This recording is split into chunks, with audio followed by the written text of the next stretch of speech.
Hello friends, welcome to my YouTube channel. So today in this video I am going to show you how to adjust the screen timeout period on this device.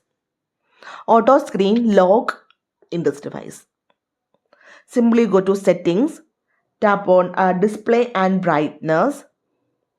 Now scroll down, here you can see the option auto lock, select this one. So from 30 seconds to never we can adjust the auto lock time period on this device. If you set the time period to 30 seconds, after inactivity of this device 30 minutes, 30 seconds, the device will automatically turn off. Okay, just wait for a few seconds. Now you can see the device will automatically turn off.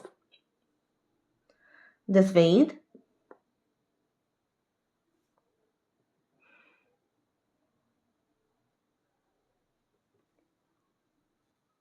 Yeah, the device is turned off. So simply in this way, if you want to, you can set to 1 minute, you can set to 2 minutes, 3 minutes, 4 minutes and 5 minutes and up to never we can set the auto lock time period, auto screen lock.